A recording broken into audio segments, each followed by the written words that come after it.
upload them again. And of course, anybody can always email us if for whatever reason you're not able to download the slides or have any other questions. All right, Jen, take it away. Great. Hi, everyone. Welcome to Night Owl AAC webinar series.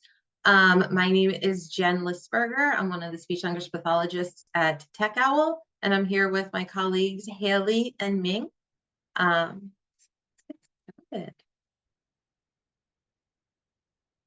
Okay, so tonight's topic is explore more than core.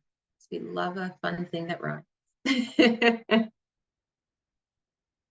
So just some logistical things to go over first. Live transcription captioning is available. If you are trying to access it and are struggling, you might need to update your Zoom account to the latest version. It might not be working for that reason.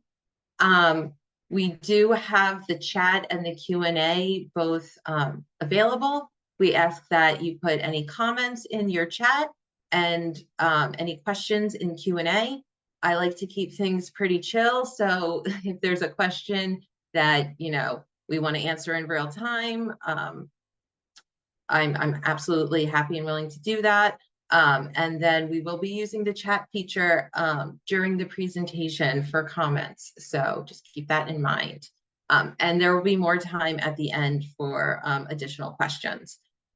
In case we run over, we will also be giving the information for the survey and either Act 48 or a certificate at the end. We'll put it in the chat in addition to it being available at the very end. I know that that's one question that has frequently come up. Promise we will get to it, but that usually comes towards the end of it. But we'll add it to the chat as well because she's very chatty and might run over. Some quick learning objectives. We're hoping that you learn more than this, but that you are able to identify the difference between core vocabulary and fringe vocabulary. List at least 3 ways to implement a newly funded device, and list at least 3 ways to expand an AAC user's vocabulary and length of utterance. I'm using some jargon in this, so if there are individuals who are unfamiliar with anything I say, please feel free to shout that out and let me know. I'm going to try my best not to use too much jargon. I promise I will explain fringe and core during this presentation. A couple disclaimers. So I am a speech language pathologist and an AAC specialist. I will be speaking from that perspective. And you're going to hear me use a variety of identity first and person first language to accommodate both preferences. So you might hear me say a person with a disability or a disabled person. Real quick Tech Owl overview. If you've attended these sessions for the past few weeks, you will be very familiar with this, but we'll go through it as fast as possible to get the meat of things. So Tech Owl is technology for our whole lives. That's what it stands for. We are Pennsylvania's Assistive Technology Act program, and we are at the Institute on Disabilities at Temple University. So we implement all the AT programs for Pennsylvanians with disabilities, as well as older Pennsylvanians with assistive technology needs. We have a variety of projects and programs. This is listing just a few of them. We'll go into detail at the very end on a few specific ones, but the major ones, we have an assistive technology lending library where you can borrow assistive technology to try it before you buy it. We do demonstrations, trainings, INA, information and assistance. We have a free special phone program, I Can Connect, emergency preparedness. We've talked about ACEs, which is, it happens every other summer. It is a AAC 2-week program on Temple's campus for our adult AAC users. Our reuse program is really cool. You get to either donate or receive slightly used, good condition assistive technology free of charge. So that way nothing goes to waste. our Create Together, that's our fabrication program, including our 3D printing, which is very cool. We 3D print assistive technology, including key guards for AAC devices, which is applicable to what we talk about here during our webinar series. Our Connect with Tech program gives out free tablets to Pennsylvanians. And we have our new Tech Owl community space right on Temple's campus, where we do all of this and more. All right, so what is core vocabulary? So when we're going to talk about the two different aspects of vocabulary, and these are kind of very terms, okay, for all my SLPs out there, I do want to say in advance, when we talk about this, this is in no way, shape, or form saying you should not do core and you should do fringe or vice versa. This is not me telling you you have to do something a certain way. I'm not saying one is better than the other. This is just giving some variety of options. Don't want to get spicy. So, core vocabulary. It is a small set of simple words in any language that are used frequently and across contexts. So when you look up core vocabulary, you might find different lists for different, in different reports and in different articles. So it's a little, you know, some people think this word might be core, some people think that one is more of a fringe word. So there is some variance in it, but there are specific lists of words that generally there's some very specific, some core words that we do consider core vocabulary.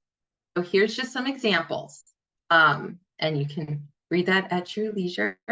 But when you look at this, what you're going to see is these words are high frequency. If you kind of did a language sample and we record everything that someone says, these are the words that individuals have found were used most frequently in those. Again, keeping in mind, most of those are when we're using complete sentences to communicate. You'll see that these are easily generalizable words, you know, eat, drink, go, stop, but they're also incredibly abstract. So I want you guys to kind of keep that in the back of your mind. What is fringe? Everything else. So it's more narrow than your core vocabulary, and they're going to be very specific, and it's designed to have you describe something in as few words as possible. So when we're looking at examples, the main example that people always think of are your nouns. You know, when people think of fringe, they go, oh, it's your nouns, people, places, things, and animals. It's beyond that though. So yes, people, places, things, but you want to think about subcategories. So health vocabulary, your body parts, and hygiene, which are really important to be able to have a conversation about. If you are in school, those tier 2 and 3 academic vocabulary, you know, your higher level math concepts and science concepts. Social language, you know, greetings and awesome and say goodbye and, you know, things like that. Your feelings. So this one kind of, some individuals feel like your basic feelings, happy, sad, mad, even, you know, good, bad, how you feeling? I'm feeling good, are considered core. But then when you get into some of those more complex feelings, anxious, depressed, stressed, those are more fringe. Onomatopoeia or sounds. So we're going to talk about that a little more later, but we think about kind of animal sounds and sounds that we all make, you know, and that's very much something that we use early on in our language development. Regional phrases, you know, Philly girl through and through. John is a big one. If you do call it a hoagie, a sub, a grinder, a hero, those kinds of things, that's all going to be fringe. It's going to be very specific and individualized. Curse words and slang. My coworker Haley talks about the importance of, age-appropriate profanity on your communication device. When you're younger, you might call someone a poopy face, and when you get older, it might get a little more spicy. And thinking about those kinds of things, maybe instead of saying like, I like your clothing, nowadays kids, I'm going to age myself, but be like, that's a cute fit. That would be slang. I want to kind of focus in a little bit on evidence-based practice and research and how this kind of looks and what our thoughts are around that. So this is from ASHA, and this kind of gives us an understanding of what evidence-based practice means for us as speech language pathologists, right? That top part, you have your external scientific evidence. There might be research studies out there that say, this is what you need to start with, and we've done this research, and these are the lists of vocab words that you need to use. But in addition to that, you have your clinical judgment and your expertise. You want to get the family, the caregiver, the team involvement. And then there's that internal evidence, your individual data that you have on it. Perhaps you've been following what that external scientific evidence says and you using a core board and it's not working and your data is showing it's not working. That internal evidence matters too. And you can take and should take that into account when we're looking at these vocabulary lists and vocabulary setups for our consumers. This is a lot of words, and I'm not going to read everything. The next two slides are based on one research study, so I want to make it very, very clear that this is no way, shape, or form exhaustive. It just happened to have a lot of information that I felt like was super interesting for everyone involved and everyone here. So it talks about early symbolic communicators, and what that means is it's individuals who are just beginning to produce one word utterances, and they're not combining words yet.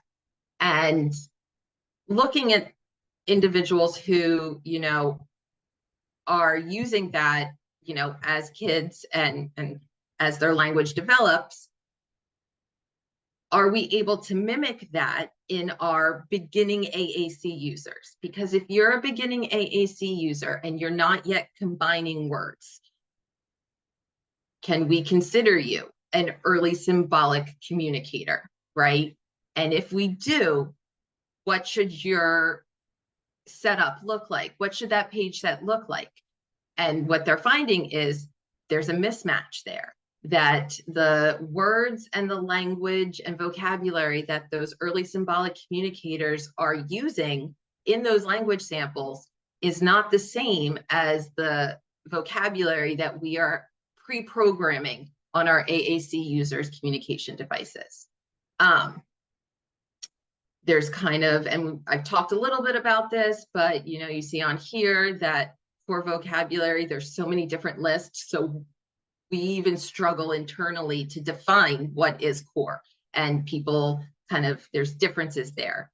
I referenced this earlier, but making sounds when you're just exploring and things like that, when we're talking about animals, kids will go moo, moo, or when they see a dog, rather than saying dog or doggy first, they might go woof, woof.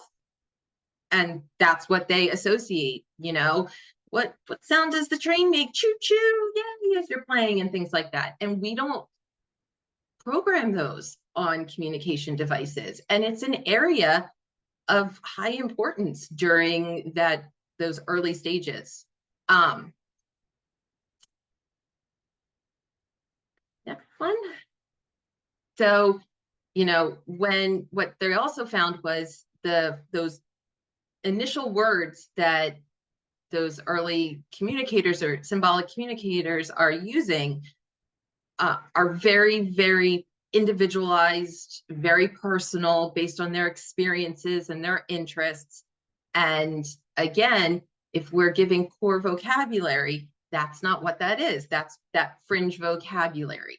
And as we build sentence structures and as we build our language, we're not building it in the manner of starting with core and then building from there, right? Those early symbolic communicators are not doing that. Their initial ones are usually nouns and action words. Mommy sock, doggy eat. You know, that's how we start to build our language. And we're not mirroring that in our AAC users. We are starting with, you know, eat, drink, go, stop, more. Food for thought. So when do you need more than core? This is when I want everyone to go to your chat. Okay. We're going to do a little involvement here.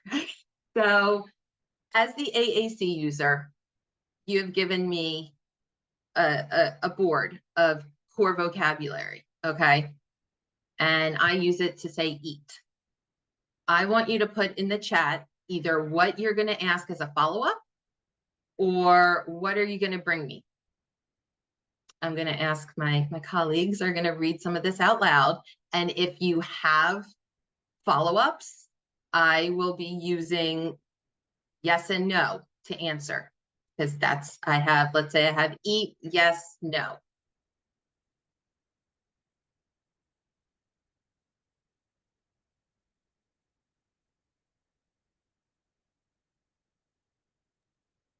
So we've got apple. What would you like? Snack. What would you like to eat? Cheese. Eat more. Eat what? Hungry. I'm going to throw ice cream in there for myself. So Eat now. the things that you said, you know, and the expansive questions. M&M, snack, hot or cold. Oh, so you've given me choices. I'm gonna, are you saying hot or cold, or are you giving me visuals for that? Because if I don't have hot and cold available, can't answer a yes, no question when given multiple choice. Someone suggested to bring 2 snack items to offer visually. Okay. Okay. What are those 2 options? Give me 2 options.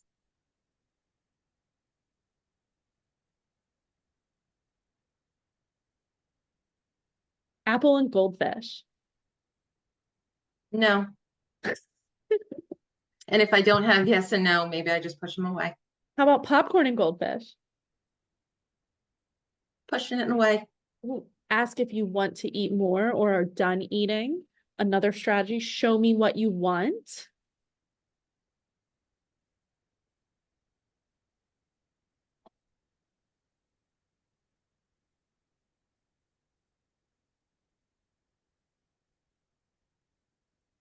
Anything else?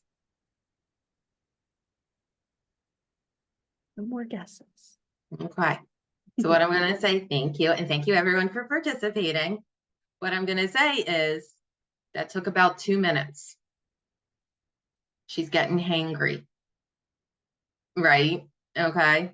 So what I wanted was, I wanted a turkey and Swiss hoagie with pickles, sweet peppers, yellow mustard, no tomatoes, onions, and shredded lettuce.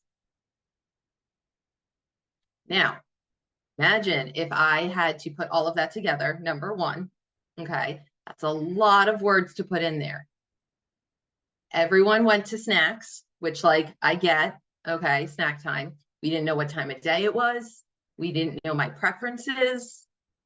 If someone had said sandwich, I would have said no, because in Philly, a sandwich is 2 pieces of square bread with stuff in between, not a hoagie. I wanted a hoagie roll, which is also different than a cheesesteak. I wanted it very specific. If I had access to even just the word hoagie, and you brought me, you know, a ham and cheese hoagie, I'm not going to be happy. Just something to think about, that when we want something very specific, I clearly wanted a hoagie when I was putting this together. I was hungry. But when we want something specific, we know our likes and dislikes. We know exactly what we want, and we are able to get exactly what we want. Our AAC users should be able to do that too without getting frustrated. You know, if you give me 4 options and I don't want any of those options, my choice is to sit and not have them, or have something that I don't want. And that stinks too.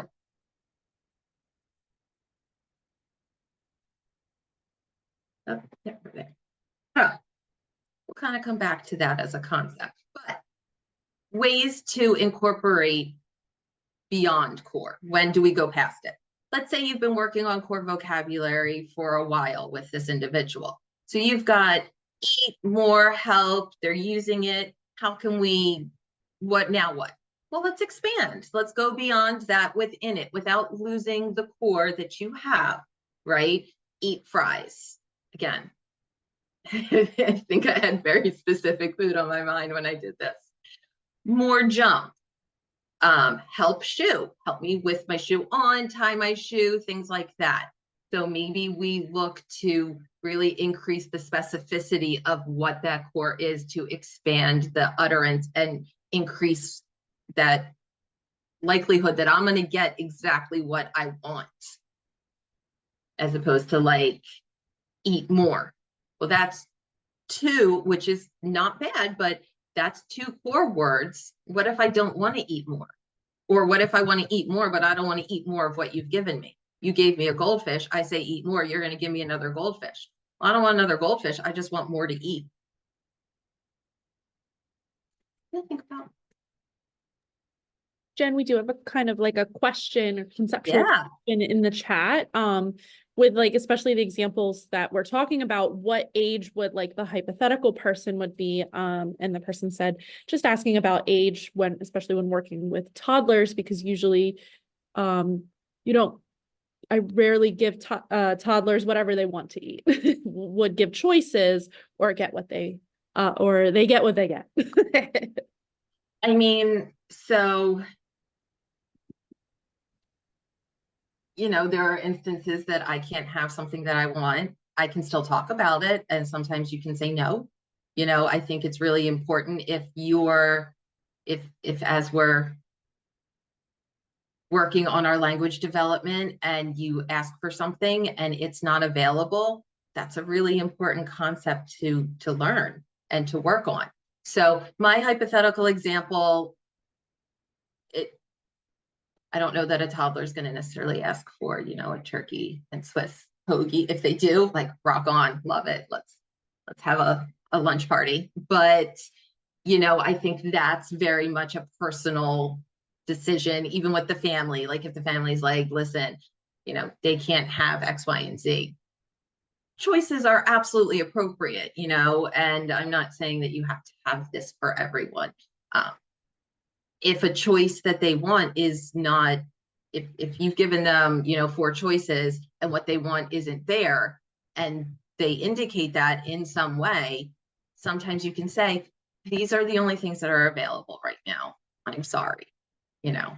It's a great question. I hope that answered it. It's kind of probably a frustrating non-answer. Okay, I want us to think about, how would you say it?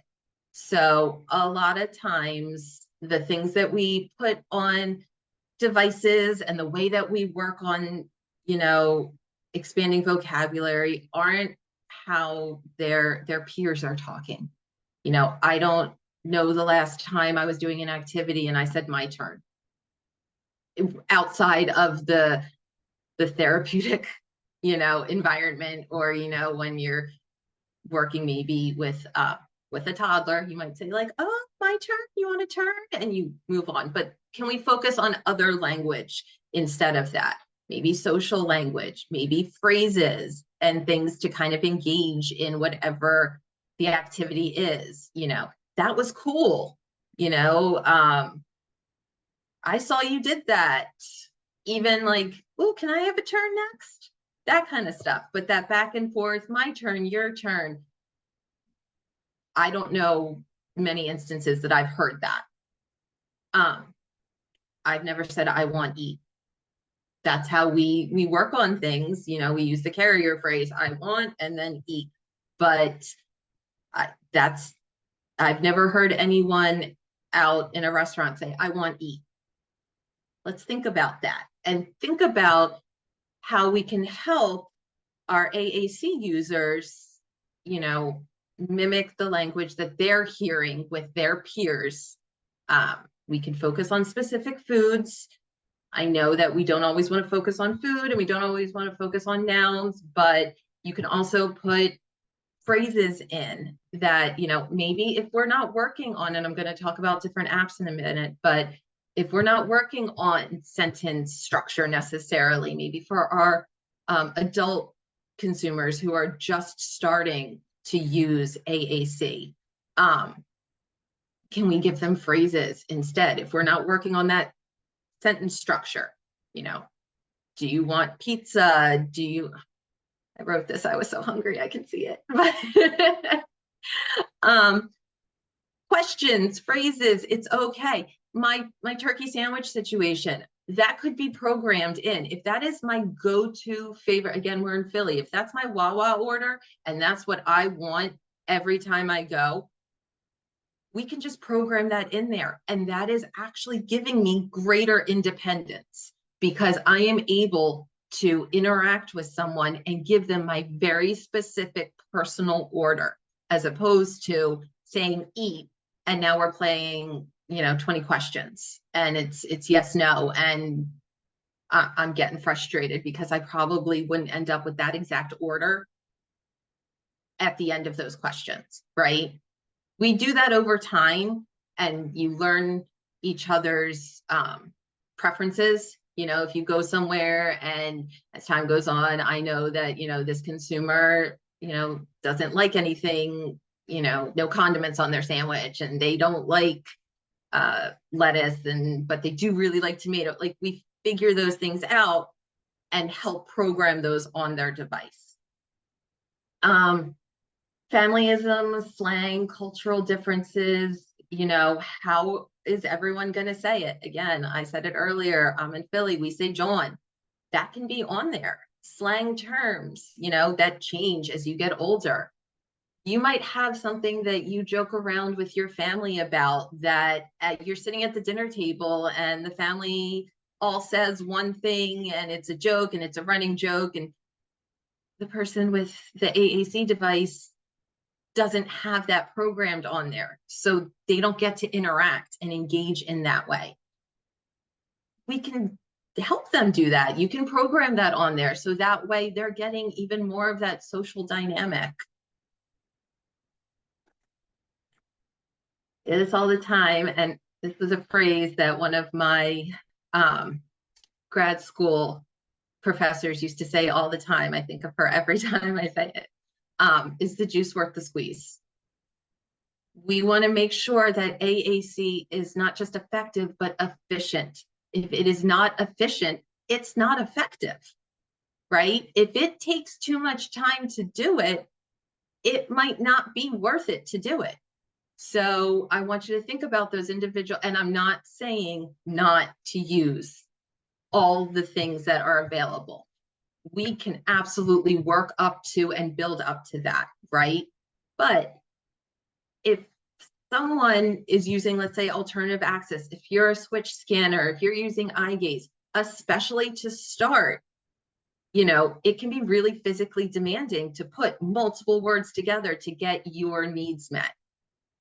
But if I can just go to one to start as I'm learning that process, and that can be with some of those pre-stored phrases and sentences. It doesn't have to be for all of them, but sometimes it's really nice to have those quick fires that we can go to just get what we want to get when we're not working on it.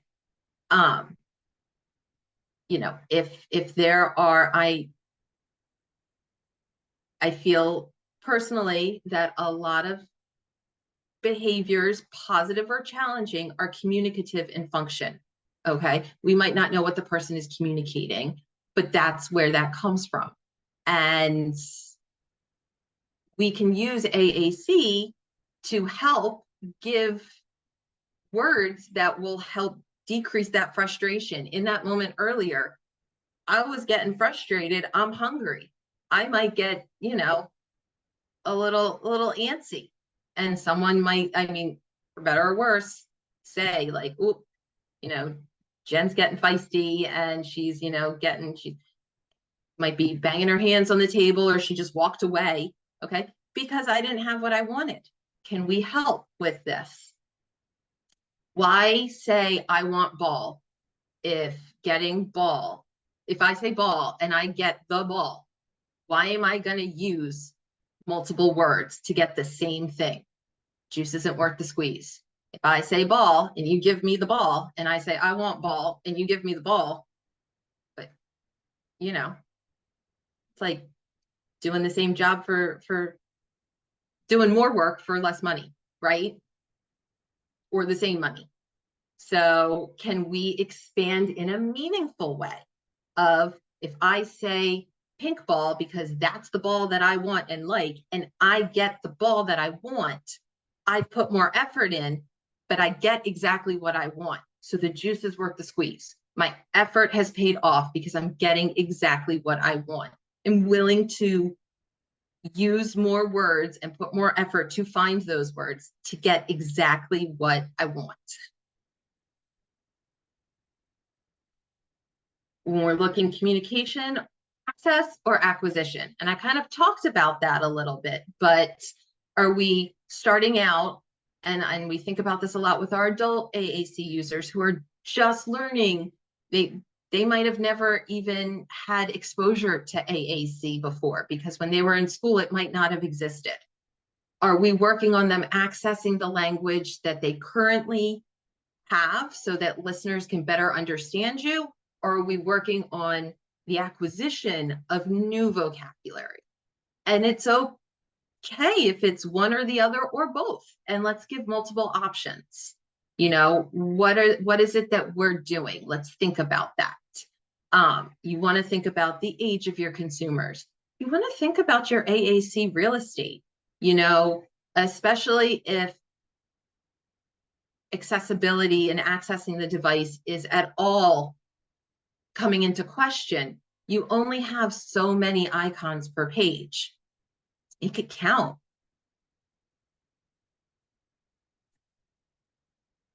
I talked very fast. Do we have any questions before? I still have more, but do we have any? No direct Okay. questions yet. But in the chat, somebody commented that given choices, often we answer questions in single words and phrases. And that's absolutely true with 100%. speaking. 150%. I don't know, aside from this presentation, to be honest with you, I don't know many times that I use complete grammatically correct sentences. And I didn't do it during the presentation. Let's be honest. We don't talk like that. If someone says, what do you want to eat? I might go chips. Where do you want to go? Ooh, park. You might just sometimes you just give an answer, and if that's all that it takes to get your point across, totally, if it gets that point across. So I love that comment. So just some takeaways. Start thinking about structure of your AAC systems. A lot of devices come with your pre-programmed core vocabulary page sets, and they link to Fringe. You always want to balance, right? But maybe we think about, rather than core being your homepage, can it be a category? So your homepage has your important information. We're not losing the core. It just might not be front and center, because when something's front and center, that's usually going to be the thing that we try to use the most. I really takeaway thought, want everyone to remember the I in IEP, ISP, IFSP. We are working with individuals. We all have individual ways that we speak, that we communicate, that we organize things. And it's so important to remember that our AAC users are individuals as well. And cookie cutter things don't always work. And that's okay. Sometimes they do. And like chef's kiss, it's great. Out of the box, let's go. And we can add from there. But if it doesn't work, we want to make sure we have other options in our arsenal, that we're not just falling back on, well, this is what it says, and I'm doing this for, you know, the next 15 years of their education, and that's it. So what are some options that are actually pre-created? You don't have to make from scratch, okay? Because we can build things from scratch, but that's exhausting, that's time consuming, and like, why would you want to if you don't have to? Juice isn't worth the squeeze for y'all, right? So one option is within TouchChat. It's my quick chat, and it's got these categories that you can go to. And when you open up the different categories, it's this one on the left, you can always have positive, like thumbs up or thumbs down comments kind of at the top that you can access throughout. So it's, you know, I like that, I don't like that, things like that. So it's pulling on for, okay, like, don't like, but just giving you whole phrases. So again, you don't have to create the whole sentence, and you can generalize that across the activities, right? And across the categories, but it's really giving you those just quick go-tos. Grid has VocoChat, which they talk about as being their kind of pragmatic page set. You have your categories, but then it's phrases, and it's very much set up similarly that, you know, something is wrong is one of the categories. And then when you go there, okay, I don't feel well. And it kind of leads you to that, but it has different options for it. If you get a chance, I know we talked about it week one, but take those page sets because they're really, really great options. Grid also has something called Symbol Talker series. It's A through D, I believe. Once you get to like that C and D, you're getting more of that core vocabulary on the first page, on that home page. But what's great is it can grow with you, or if, you know, it makes sense for some individuals as they're working on it to have your sentence builders. And, you know, we teach our students, I want, eat, and you go, and that's how we build our sentences. But sometimes, as you know, we've talked about, your brain just goes so focused on food. I'm so sorry. Goes, your stomach growls, eat.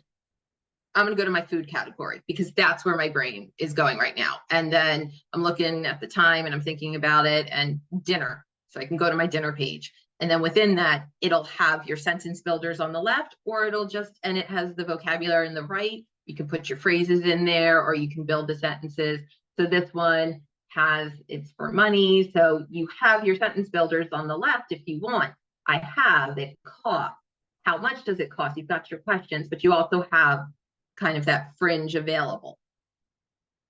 Proloquo to Go has a basic communication page set. You have your sentence builders on the left there, but really, again, it's just kind of, and you do have access to some of that core, but you have your categories that you can access, and you can focus on, you know, some of that more individualized, personal, specific vocabulary first.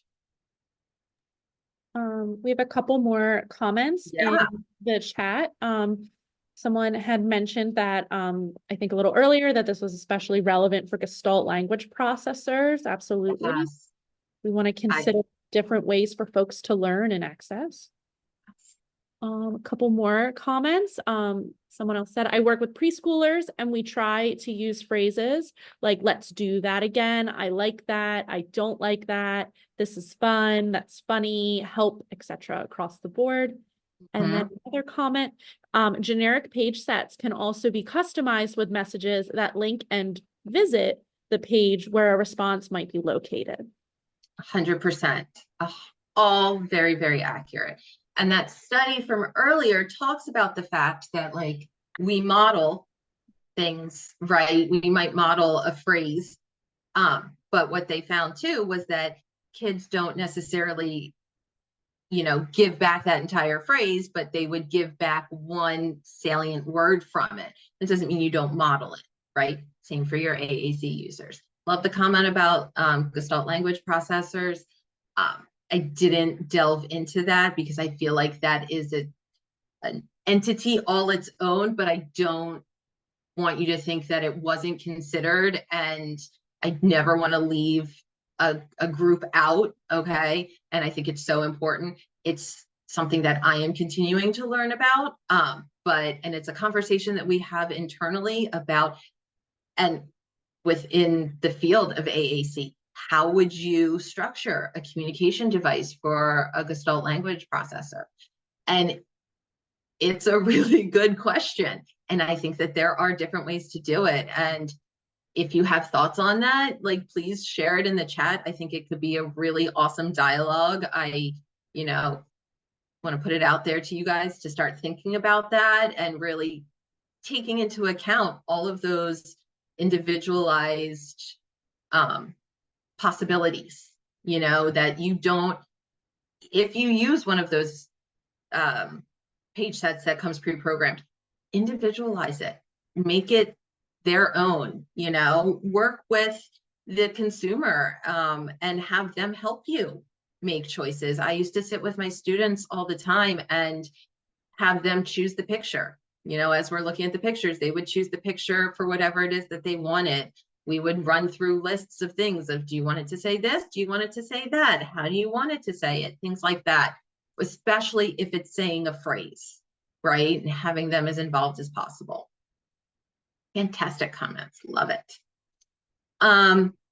So just popping out of More Than Core and just going into some general additional resources. But if you continue to have comments or questions, please shout it out. I mentioned earlier our lending library for individuals in the state of Pennsylvania. We have a lending library of various assistive technology, including AAC, including iPads with AAC apps that you can borrow from.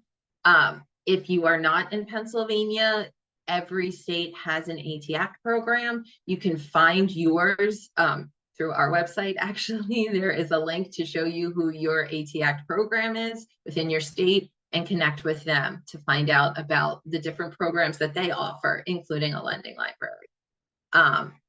It gets sent directly to you via UPS, and then you can send it out, totally free 99.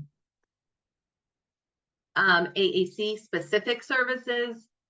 So for our adults, we have a program through the Philadelphia Intellectual Disability Services, as well as through Pennsylvania ODP, which is the Just So speech services. It's all virtual, and it's for helping individuals who are consumers of Philadelphia Intellectual Disability Services or ODP obtain short-term online speech services up to and including AAC evaluations.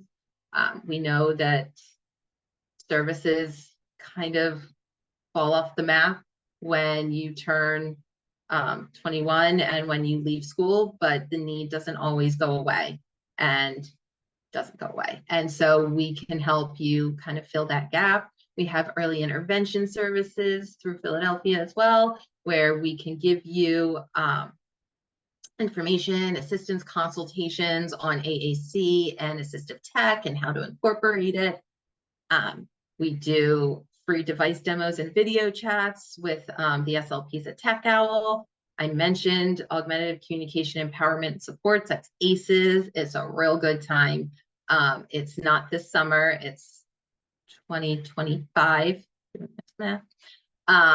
So if you are in Pennsylvania and you know adult AAC users, we encourage you to consider it and think about sharing this information with them. If you're in Pennsylvania, we're also always looking for volunteers for that program. Plugging it now, a little bit of a year in advance, but people to come and help work alongside and hang out with our AAC users and do the different courses we do. It was really, really fun. Check out aaccommunity.net. That is our website off of our Tech OWL website, but very specific to AAC. We have blog posts and additional information for everyone, including information about our specific services.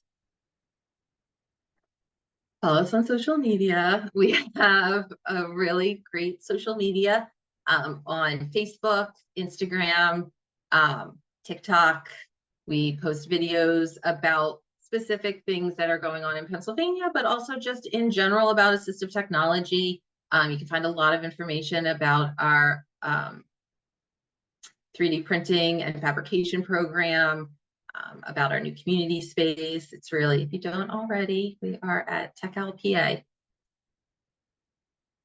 If you have a general question about us or about one of our programs that we talked about, you can call, email, check out our website, and it'll get funneled to the right program and the right person to answer that. Again, this is information about where we are at the Institute on Disabilities at Temple University.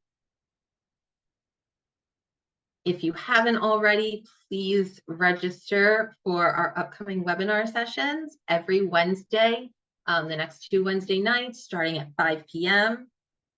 Ming will be doing our next one, a Lifetime with AAC, Birth to School Age.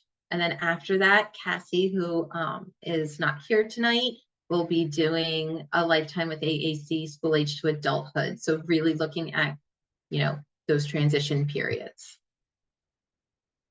Here we go. If you would like Act 48, it's the red one, right? No, it's the blue one. I'm going to get it wrong. It says Act 48 request only on the bluish green one. Sorry. That is the one that you'll fill out. You can either take your phone, take a picture, and follow the QR code, or go to that website. If you don't need Act 48 credits and you're just looking for a certificate, or just want to let us know how we did, we love feedback. Use the left one, which is in red. I'm going to leave these up for a minute and give you all time to take a look at that. And also, in case you have any other questions, feel free to give a shout out of any questions or comments that you might have. We have 10 minutes left. We don't have to stay the whole time. The feedback links are also in the chat as well. And if you are, for whatever reason, having difficulty accessing the forms or the link to the forms, or need copies of the slides, you can contact me. I'm putting my email, haley.strickler@temple.edu, in the chat now, but we're also going to show all of our emails then. I'm just the one that's doing all the behind the scenes paperwork for your certificates. So we're so appreciative of Haley for doing that. Along those lines, please be patient with obtaining your certificate. If you do request a certificate, Haley is wonderful and does them all by hand. So it takes some time. So please be patient. We will get it. Yes, and one more thing regarding the certificates, but Jen, you can leave the slide up. I will reshare the slides in the chat box while I'm talking. If you are submitting for a certificate as well as Act 48, regardless of which form, if you are attending multiple of the sessions, please complete a separate form for each certificate and each Act 48 round that you need, basically a new one for each of the sessions. We do have to go in and verify to make sure that you attended for the majority of the presentation, or actually here, that kind of thing. And then Act 48 credits, those we are going to submit to the Pennsylvania folks all at once at the end or at the conclusion of the webinar series. So those most likely will not show up on your online account when you go to check your number of credits for I would assume a few weeks after the webinar series. But if, you know, we're in July and you're still not seeing it there, please reach out to us so we can make sure that the folks who send all that paperwork in got that done and see if there's any glitches there. Because it has to go from us and then to somebody else and then eventually to the state and then show up on your account. So we want to make sure everyone's getting the credit and the certificates for things that they need. If you did attend previous sessions, and you're not seeing those additional sessions on the feedback form, feel free to send me an email. I can go into the Zoom account and just verify that you were here and get you that certificate. If you do specifically need Act 48, I can send you a link to a different form or reopen the previous dates on the form. Just let me know your situation and I'm happy to work with you to make sure you get the credits and the documentation that you need.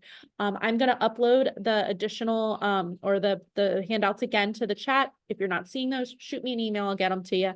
And then somebody else, Jen, asked, how do you see all this new AI playing out with regards to SLPs? Such a good question.